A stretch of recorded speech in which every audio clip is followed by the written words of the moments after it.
Okay guys, today we talk about Emilio Estevez of the 1985 hit movie The Breakfast Club. Okay, we're going to match him up with the rest of the Brat Pack to see who the biggest brat is. Yes, we want to see who has made it the most. I mean, all of these guys, with all respect, are stars. They are millionaires living lives that people like me and you can only dream about. But hey, in every pack there is the biggest kahuna, and we're gonna find that out tonight. And if you're freaky enough, I'm going to give you some details about Rob Lowe's little dirty secret, something that you might have missed, something that the press might have covered up, because those days these guys carried a lot of clout. If you're a fan of Rob Lowe, you know that there's a question that has always been asked about this guy, about what he likes, in quotes, what he likes.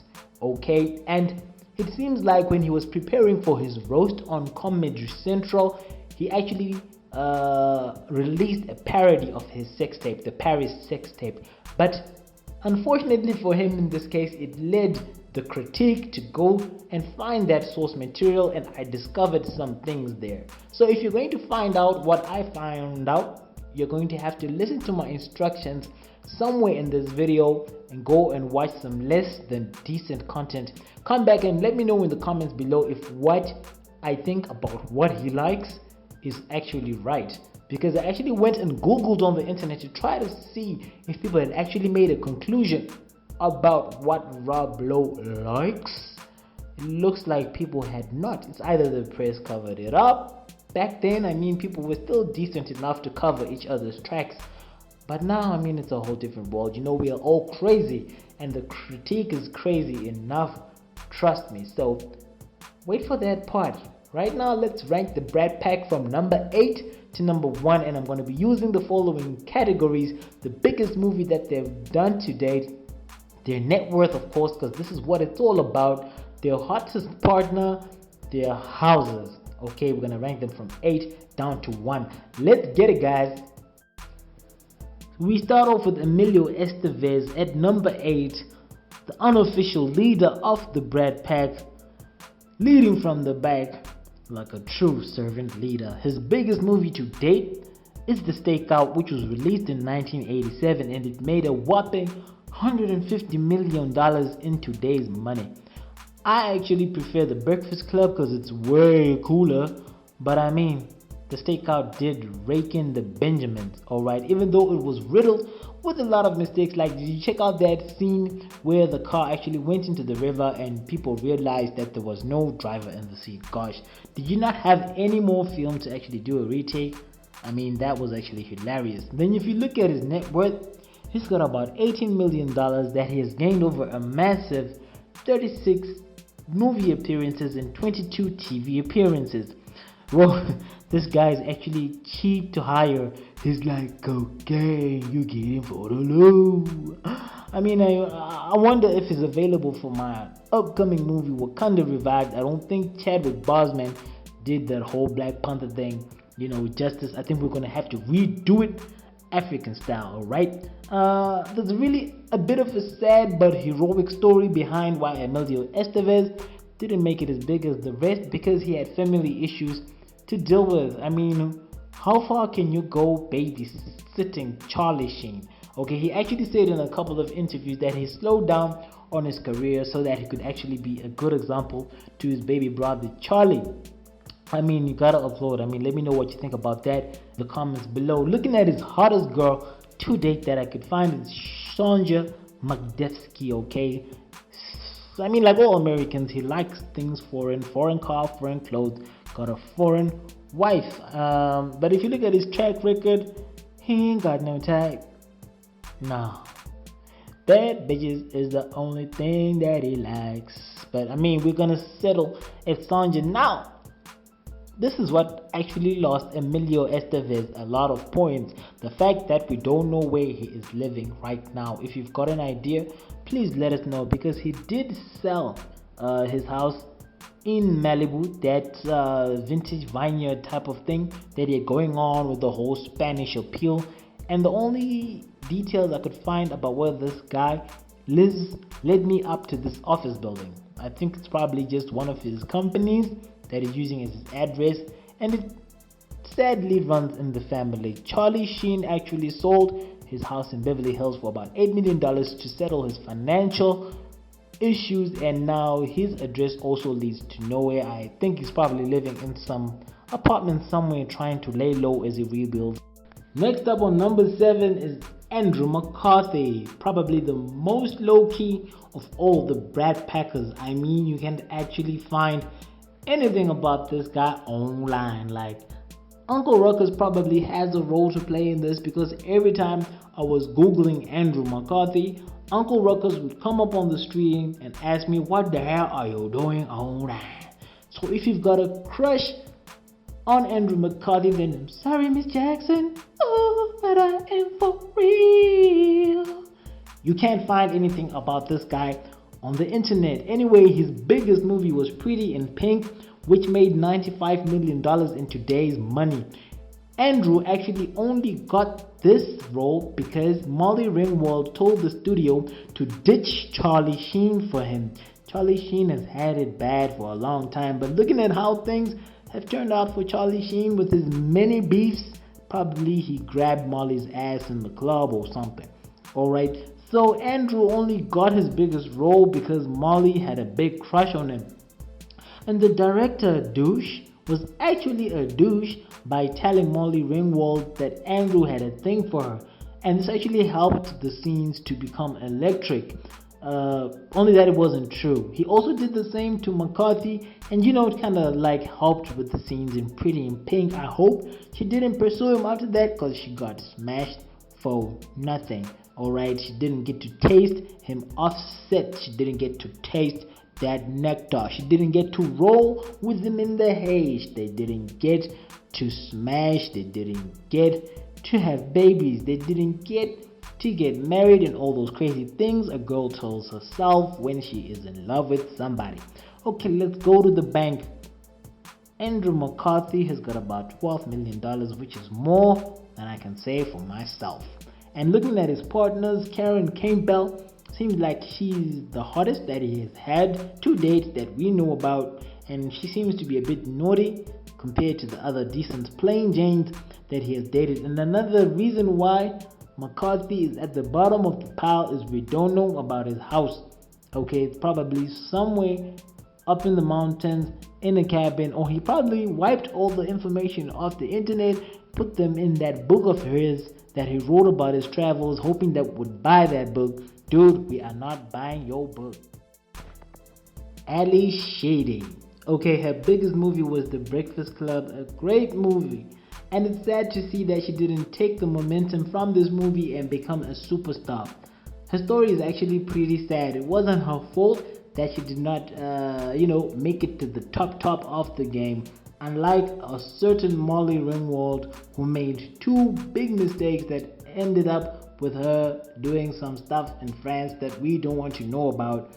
More on that later, okay? It emerged that Sheedy had in a heyday suffered bulimia and an addiction to the sleeping pill Halcyon. It was a difficult time for Sheedy, prompting an intervention from friends including Demi Moore, which resulted in Sheedy checking out into a substance abuse center. She was introduced to Halcyon by Bon Jovi's Richie Sambora, who she was dating at the time. Yes, take a look at that punk. He's the one that messed up your golden girl. Okay, in addition to her personal issues, after a series of flops in the late 80s including Blue City and Made to Order, Sheedy found doors began to close, and the actress wasn't prepared to change who she was simply in order to claw back some heat. So as a result, she ended up with 1, 2, 3, 4, 5, 6 M's in her bank account. I mean, she did turn her back on Hollywood, so things were bound to end up like that, okay? And then in terms of the guy department, I have to be honest with you, this girl has got no taste. I mean, she did date that guy. Yes, that guy. It's a rumor, but I mean, if you're linked to such guys who look like they're an extra straight out of The Walking Dead, then there's something wrong with your game. Anyway, in the end, it wasn't too bad. She ended up getting married to David Lansbury, and he is the nephew of legendary Angela Lansbury. And although Sheedy and Lansbury eventually divorced in 2008, the pair did have a child together in 1994, a daughter born Rebecca Lansbury. And Sheedy's child now identifies as a man and goes by Beckett Lansbury. And then looking at her home, the house in which her movie Short Circuit was shot actually went into the market for $345,000. Yes, that ghost looking place, that ghostly looking ghost house looking place is where Short Circuit was actually shot. So there's just some trivia for you, right? In terms of her apartments or her property, she's got two worth about 1.5 million US dollars. First is that one in Upper Manhattan, somewhere in that building. That's the inside. As you can see, it looks pretty, and unlike your place, there are no roaches inside. Alright, that's the other apartment here, the second one in Upper Manhattan. I wouldn't know how much that is, but it's probably going for around 500k. Also putting her property value at around 1.5. So I mean, let me know what you think about these properties. It looks like he's got a bit of taste. Okay, next up is Judd Nelson. His best movie was The Breakfast Club. Talk about turning a dollar into a dream. $1 million budget, $51.5 million at the box office. Damn! That's $123 million in today's money, guys. What do you think? I think these guys should have been paid more because the script was pretty simple, but the way that they executed it was Pavarotti-esque, right? So how much does this guy have to show for this? He's got $8 million, and looking at all the projects that he has been up to since then, he has made an average of $228,000 per project. It seems like his bankroll likes to take it nice and slow. Yeah, I think he really deserves to be paid more. Anyway, the most interesting thing about Judd Nelson to date, of the girls that he has dated, he's got a thing for naughty girls. Among them, porn star Tabitha Stevens and Tracy Daly. I don't think Daly is a porn star, but she likes to show her chest a lot on the internet. So, who will I present as his best chick? Tabitha Stevens. And there's an interesting backstory to this porn star's life. She actually has had 6 breast implant surgeries, 3 nose jobs, 2 cheek implant surgeries, 1 under the nose implant, 1 chin implant, 1 fat transfer from her right leg to her entire face, frequent Botox treatments, frequent Restylane injections in her lips, 1 nose implant, Restylane injections in smile lines, and anal bleaching. Wow. I wonder what she looked like young. This is a complete transformation. Anyway, she was probably messing around with Judd Nelson in his $2.5 million West Hollywood house. That's the one right there. Looks like a porn star house, or a house where you'd actually shoot a porn video. Look at that pool. Imagine Tabitha in it, naked, before he takes her up to one of his 2 bedrooms and does the deed. Alright, so Judd isn't really up to much. He's not married, living the good life. That's what he is about right now. I'm not your Casanova. Me and Romeo have never been friends. Yes, that dude is a Casanova. Yes, this guy, the guy you were not looking at during the whole movie on The Breakfast Club, is the one with the hottest chicks on this list, and it's one of the reasons why he is so up the list. Alright, we'll talk about his chicks later. The other reason why he is up on this list at this level is because he acted on The Dark Knight. Not a main role, but he was in it, right? The Dark Knight, the best movie ever in terms of box office performance versus ratings, or probably the top 3 or 5. I don't know. Let me know in the comments below. He was in that movie. $1.2 billion made in today's money, a ranking of 9.0. If I'm not mistaken, that's the highest rated movie ever, and he was on it. His net worth though is about $10 million, right? I mean, maybe he did hit $100 million at some point, but he has been paying lawsuits all his life. This guy is a rowdy character. He's very punchy. He likes to fight. Okay, in 2016, a video surfaced of a violent confrontation between Anthony Michael Hall and a neighbor at his Playa del Rey condo complex. Hall faced criminal charges alleging that he injured neighbor Richard Sampson when he shoved him to the ground on September 13, 2016, breaking his wrist. Hall has a prior history of problems at the condo complex, with an arrest in 2011 for allegedly threatening a neighbor. Alright, this Brat Pack member is really a brat. Probably has paid at least 1 or 2 M's in lawsuits, and you can tell by the look on his face, he really doesn't like that. Maybe it's coming from his background as a brat. He was probably picked on and is now taking it out on people since he's got the moolah. Alright, so talking about this girl, it's time for you to get your Vaseline, cause the nerd in the Breakfast Club is the guy with the girls. You have not. I couldn't even pick which of his girls I could present to you as the hottest chicks, so I'm just gonna lay them all out. Yes, see them in all their glory, lay them all out, then you let me know in the comments below who you think is the hottest girl. Talking about the house, that's the house, alright, in the Los Angeles Playa del Rey area. Looks a bit crowded, but since this guy really acts like a playboy, that might just be his bachelor pad. They go for between $500,000 and $1 million, but they really look crowded. They look better from the inside though. Here are some shots from other flats in the area just to give you an idea of what we're working with here. So that's your number 4. Your surprise, Anthony Michael Hall. We are now going to the business end of this rankings, guys. Okay, so let's talk about Molly Ringwald and how fame got to her head in the 80s, which led to her turning down what would have been the biggest roles of her career. The women who actually took up the movies that she turned down are big right now, and one of them is above her on this list of the Brat Pack rankings. Alright, so her biggest movie is The Breakfast Club, but what you might not know is in 1990 she turned down roles in both Pretty Woman and Ghost. Ghost is that other flick which actually made the same amount of money as The Dark Knight. Alright, we're going to talk about this later with the other Brat Packer. So she turned these down, and after that her career went like a stripper down the pole. Okay, after that she embarked on some unsuccessful projects and ended up in France, dog, of all places. Sounds like porn star territory, but anyway, that's where she went. Her net worth is about $11 million, and it seems like that's the default net worth for people who just, do okay in Hollywood.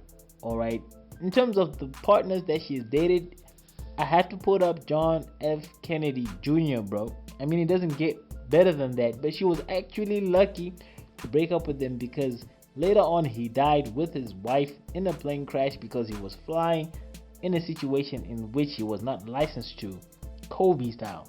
Okay, dude does look like Antonio Banderas, so he's got the looks and he's got the money and the power. She had it good there. Looking at her house, some more house trivia. The house that she acted 16 Candles in was actually on the market for $1.49 million. I don't know how that saga ended, but it's definitely better than her Hastings on Hudson house in New York, which is probably valued at around $850,000 right now. That's the only picture I could get.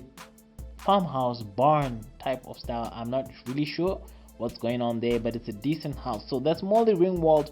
On third, the biggest story about her is how she messed up her career big time. It's time for Rob Lowe's Dirty Secret. Are you ready? Okay, his biggest movie was The Outsiders, released in 1987, made about $87 million in today's money. Let's skip that, that's not interesting. Let's talk about his net worth of $60 million as stated by dubious net worth tracking site Celebrity Net Worth. 60 million bucks. Now this is a lot considering that he nearly tanked his career at the Democratic National Convention when he shot a sex tape with a 16-year-old, and apparently she leaked that tape. Now what the publications say about that incident is there were 2 girls and a guy, the guy being Rob Lowe, but I have uncovered evidence own porn sites, which actually shows that it was 2 guys and a girl. Alright, whether it's Rob Lowe or not, I'm not sure, but I want you to check it out and let me know what you think about that.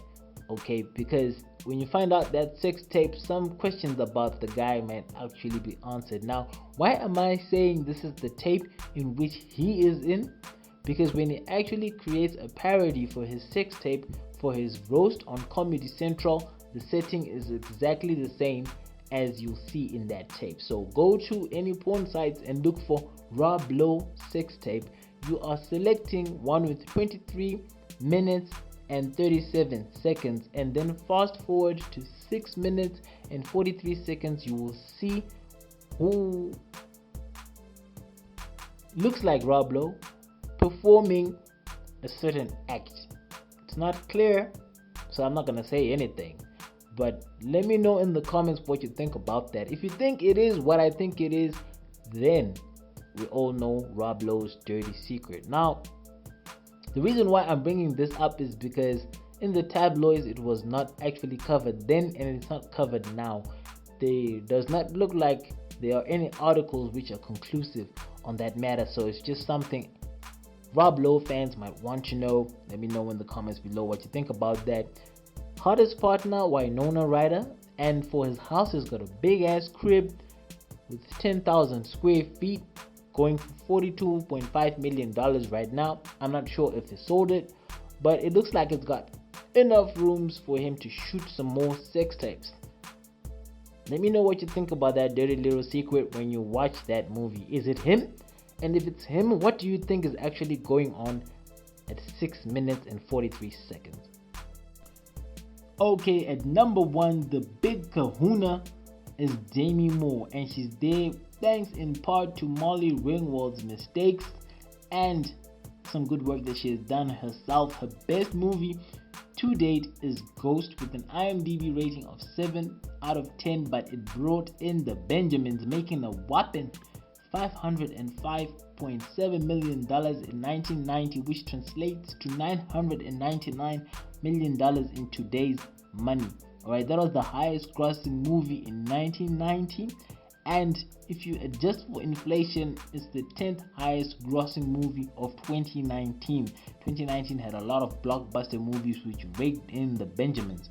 Alright, and then a fun fact is the romantic pottery scenes that actually made the movie famous were shot in this building. Alright, and this building is actually selling some flats for about $10 million. Forgot the location. I'll put it in the description, hopefully, so that you can check it out. Maybe you're a fan enough to want to spend $10 million on a condo in that building. Demi Moore was actually the highest paid actor at the time, getting $12.5 million, which is $21 million in today's money, to remove her clothes for the movie Striptease. Alright, so if you want to see her naked, you can watch Striptease. Alright, $21 million would have actually put her 11th on Forbes' list of the highest paid actresses in 2019, behind Grey's Anatomy's Ellen Pompeo, who's on $22 million. Alright, Ghost was so successful that the Japanese remade it for themselves and called it Ghost Muchido Digishimatai, or Ghost Muchido Digishimatai, if you're watching it on Japanese television. Alright, her net worth is not surprising, $150 million. Who runs the world? It's girls. I say, who runs the world? It's girls. Okay, a third of her net worth was actually locked up in a New York City penthouse, which is sold for $45 million. Pretty nice, hey? Looks like it's in the Big Ben or something. That was savvy business after she and her then husband Bruce Willis bought the joint for about $7.73 million. That's $15.2 million in today's money. Call it the Virgil Abloh effect, 10xing the value of something by sticking duct tape on it. Alright, $15 million into 45. Her hottest partner, well, that's tricky. Just like with Anthony Hall, this girl has got a body count bigger than Rihanna's, alpha female, and she eats them up. She ain't got no type. bad dudes is the only thing that she likes. There is no pattern whatsoever in who she dates. They all look the same, okay? If you actually look at her and Rihanna, they've messed around so much, they've actually cross-pollinated. Leonardo DiCaprio, Ashton Kutcher, both these guys have been in both these women's beds. But anyway, I'm gonna put up Ashton Kutcher as her partner, even though he's not her type and he's not Rihanna's type either. Doesn't look like a match for any of them. These women, I don't know what's up with them. So Ashton Kutcher also put her up there. He's got $150 million, successful actor, yada yada, right? Looking at her house, she's got a house in the Hollywood Hills that she and Ashton Kutcher bought for $3.4 million. She's got a neck of actually staying behind with the house. Okay, she's a very tough negotiator.